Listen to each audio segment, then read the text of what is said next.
आप में से बहुत सारे लोगों को यह तो पता होगा कि 25 दिसंबर को क्रिसमस है। आप में से बहुत सारे परिवारों के जो बच्चे हैं वो क्रिसमस पर फैंसी ड्रेस के साथ तैयार भी होंगे, फैंसी ड्रेस कॉम्पिटिशन्स भी होते हैं। और उस दिन आपने देखा होगा खासतौर पर बड़े बड़े शहरों में तो क्रिसमस को बहुत धूमधाम से मनाया जाता है, क्रिसमस पार्टीज होती हैं। लेकिन क्या आप जानते हैं कि आज का दिन खास क्यों है? 3 दिन बाद क्रिसमस है, ये तो पता है। आज क्या है, क्या आप जानते हैं? आज गीता जयंती है, यानी आज वो दिन है जब महाभारत काल में भगवान श्री कृष्ण ने छंद के रूप में यानी गाकर अर्जुन को गीता का उपदेश दिया था। क्योंकि उपदेश देने वाले स्वयं भगवान श्री कृष्ण थे, इसलिए इन उपदेशों को जिस ग्रंथ में संकलित किया गया उसे श्रीमद् भगवत गीता कहा जाता है।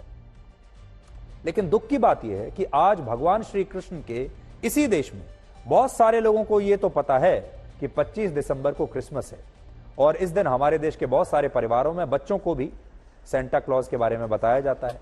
लेकिन आप खुद सोचिए, आप में से कितने लोग ऐसे हैं जिन्होंने आज अपने बच्चों को गीता जयंती या भगवान श्री कृष्ण के बारे में बताया होगा? आज पाकिस्तान, सऊदी अरब, इंडोनेशिया, मलेशिया, तुर्की और ईरान समेत बहुत सारे इस्लामिक देशों में पवित्र धार्मिक ग्रंथ कुरान की शिक्षा को अनिवार्य कर दिया गया है। और खुद हमारे अपने देश भारत में अकेले केंद्र सरकार की मदद से ऐसे लगभग 20,000 मदरसों का संचालन हो रहा है जहां बच्चों को कुरान की शिक्षा दी जाती है। और यहां बात सिर्फ इस्लाम धर्म की या कुरान की नहीं है। पश्चिमी देशों में ईसाई धर्म के पवित्र ग्रंथ बाइबल को पढ़ा जाता है, और वहां लोग अपने घरों से लेकर होटल्स में, दफ्तरों में, यहां तक कि अस्पतालों में भी मरीजों को बाइबल पढ़ने के लिए दिया जाता है, बाइबल रखने के लिए दिया जाता है। हर घर में आपको यूरोप में, पश्चिमी देशों में बाइबल मिलेगा। जो अमेरिका खुद को दुनिया में धर्मनिरपेक्षता का सबसे बड़ा चैंपियन बताता है, उस देश के राष्ट्रपति अपने पूर्वजों से मिली बाइबल पर ही हाथ रखकर राष्ट्रपति पद की शपथ लेते हैं। ये तस्वीरें जो आप देख रहे हैं जो बाइडेन की हैं, जिन्होंने 2021 में राष्ट्रपति पद की शपथ अपने पूर्वजों से मिली बाइबल पर हाथ रखकर ली थी। लेकिन शायद भारत अकेला इकलौता ऐसा देश है जहां रामायण और गीता की बात करना भी सांप्रदायिक माना जाता है। आप खुद सोचकर देखिए कि क्या अमेरिका की तरह हमारे देश में प्रधानमंत्री पद की शपथ रामचरितमानस या गीता पर हाथ रखकर ली जा सकती है? इसका जवाब है नहीं। और ऐसा इसलिए क्योंकि हमारे देश में धर्मनिरपेक्षता को लेकर एक गलत धारणा शुरू से बनाकर रखी गई है, जिसमें अपने धर्म की बात करने या धार्मिक ग्रंथों की बात करना सांप्रदायिक माना जाता है। जबकि यह धर्मनिरपेक्षता का जो विचार पश्चिमी देशों से आया, वहां पर ऐसा बिल्कुल नहीं है। लेकिन हमारे देश में ऐसा ही है। पहले हमारे देश में परिवारों में, घरों में रामचरितमानस और गीता की प्रतियां रखी जाती थी। हर घर में आपको रामचरितमानस मिलेगा, रामायण मिलेगी। लेकिन अब यह संस्कृति समाप्त होती जा रही है, और कड़वा सच यह है कि हमारे देश में कई लोग अब भी धार्मिक ग्रंथों को ना तो पढ़ते हैं और ना ही इन्हें अपने घर में कोई स्थान देते हैं। गिनीज वर्ल्ड रिकॉर्ड्स के मुताबिक आज तक पूरी दुनिया में जिस पुस्तक की सबसे ज्यादा बिक्री हुई है, उस सूची में पहले स्थान पर है बाइबल। बाइबल की 500 करोड़ कॉपीज अब तक दुनिया भर में बिक चुकी हैं। 500 करोड़। इस सूची में तीसरे स्थान पर कुरान है, जिसकी अब तक 80 करोड़ कॉपीज लोग खरीद चुके हैं। 80 करोड़। लेकिन आपको जानकर दुख होगा कि इस सूची में दूर दूर तक रामचरितमानस और गीता का कहीं भी जिक्र नहीं है। गीता प्रेस के मुताबिक वर्ष 1923 से लेकर आज तक यानी 100 वर्षों में गीता की सिर्फ 16 करोड़ 21 लाख प्रतियों की बिक्री हुई है, जबकि हमारे देश में 110 करोड़ हिंदू रहते हैं। इससे आप समझ सकते हैं कि भगवान श्री राम और भगवान श्री कृष्ण के ही अपने देश में लोग रामचरितमानस और गीता को पढ़ते नहीं। और इसकी वजह यह भी है कि हमारे देश में इसे धार्मिक कट्टरवाद से जोड़कर देखा जाता है और इसे धर्मनिरपेक्षता के अनुकूल नहीं माना जाता। उदाहरण के लिए कल्पना कीजिए, आज अगर आप किसी व्यक्ति को मेट्रो में या किसी पार्क में, ट्रेन में, बस में या किसी सार्वजनिक जगह पर गीता पढ़ते हुए देख लें, तो उस व्यक्ति को लेकर आपकी पहली प्रतिक्रिया क्या होगी? आपको शायद यह लगेगा कि यह व्यक्ति धार्मिक रूप से कट्टर होगा, या वो पुराने ख्यालात का होगा और आधुनिक नहीं होगा। लेकिन इसी जगह जब आप उसी व्यक्ति को कोई अंग्रेजी नॉवल पढ़ते हुए देखेंगे, कोई और अंग्रेजी पुस्तक पढ़ते हुए देखेंगे, तो आप उस व्यक्ति से बात किए बिना ही उसे बुद्धिमान भी मानेंगे, आधुनिक भी मानेंगे। और ये वही सोच है जिससे हमारे देश में बहुत सारे लोग अपने धार्मिक ग्रंथों का महत्व आज भी समझ ही नहीं पाते।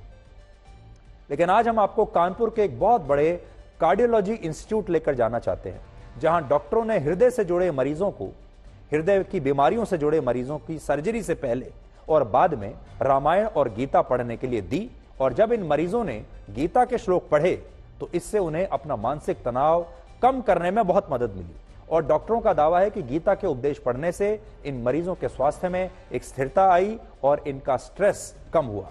बड़ी बात यह है कि जब हमारी टीम इस अस्पताल के पेशेंट वार्ड में पहुंची तो हमें ऐसे कई मरीज मिले जिन्होंने कहा कि वो अपने हार्ट की सर्जरी को लेकर बहुत डरे हुए थे, तनाव में थे, लेकिन गीता के उपदेशों ने उनकी सारी उलझनों को खत्म कर दिया, स्ट्रेस को समाप्त कर दिया। और यह अनुभव इस अस्पताल में आने वाले उन मरीजों का भी है जो इस्लाम धर्म को मानते हैं। अब आप उसी अस्पताल से हमारी ये रिपोर्ट देखिए।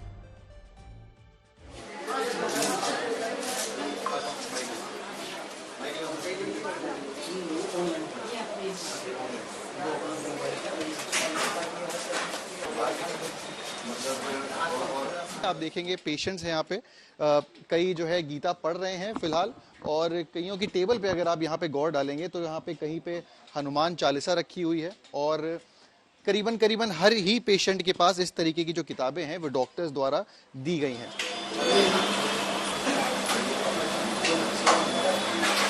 क्या पढ़ रहे हैं? गीता पढ़ रहा हूँ सर। गीता पढ़ रहे हैं, तो ये डॉक्टरों द्वारा आपको दी गई? डॉक्टरों द्वारा दी गई है। और जब हम लोग मतलब पहले ऑपरेशन के पहले डर लग रहा था, जब इसको पढ़ने के बाद ये महसूस हुआ कि भाई जो भी है, जो होना है अपने समय पे होगा, तो एक आत्मबल आया। का ऑपरेशन हो गया है कि अभी होना है? हो गया है। मैंने देखा आपकी किताब यहाँ पे, एक ये गीता आप शायद यहाँ पे रखी हुई है, इसको पढ़ती हैं आप? तो क्या कैसा महसूस होता है गीता के पढ़ने के पहले? कुछ आपको लगा कि फर्क है यहाँ पे? हाँ बिल्कुल फर्क है, बहुत अच्छा लगता है, मन को शांति मिलती है, हिम्मत बढ़ती है। ऑपरेशन आपका हुआ है? हाँ, नहीं हो गया ऑपरेशन मेरा। क्या महसूस करती हैं? बहुत अच्छा लगता है सर, गीता पढ़ते बहुत राहत। पहले बहुत घबराते थे, नहीं हुआ था तो बहुत घबराते थे आप पहले ऑपरेशन? हाँ सर, क्या होगा क्या नहीं होगा, नहीं आप आराम है।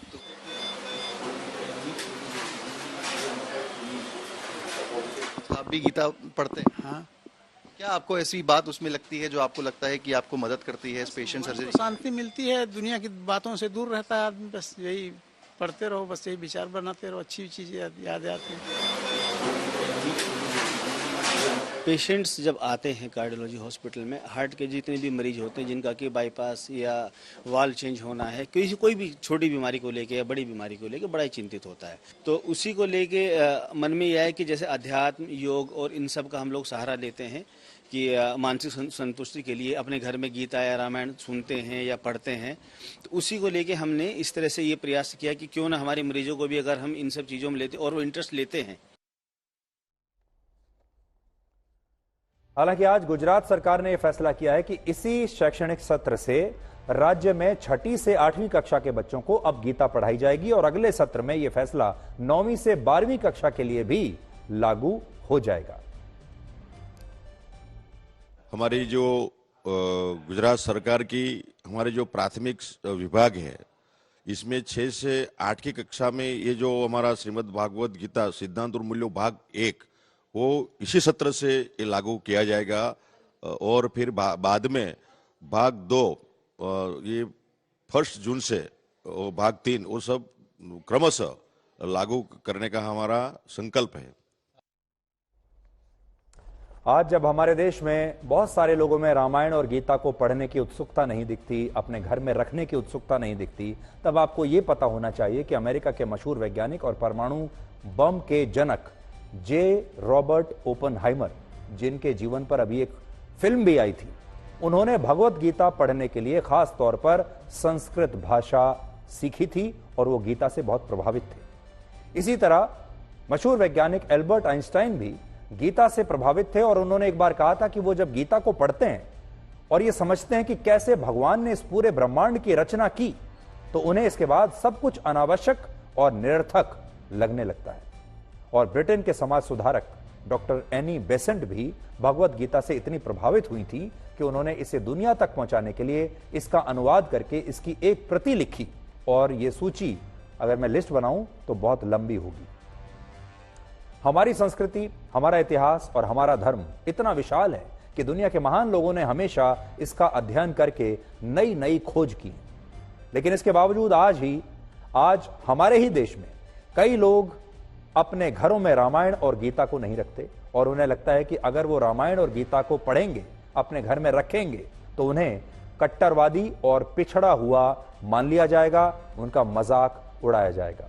तो हम तो आपसे बस इतना कहेंगे कि आप अपने घर में रामायण को रखना शुरू कीजिए, गीता को सबसे पहले स्थान दीजिए, उसके बाद इन्हें पढ़ना शुरू कीजिए और फिर देखिए आपको कितनी मानसिक शांति मिलेगी। और ना सिर्फ शांति मिलेगी बल्कि आपको जीवन के बारे में बहुत कुछ नया जानने को मिलेगा।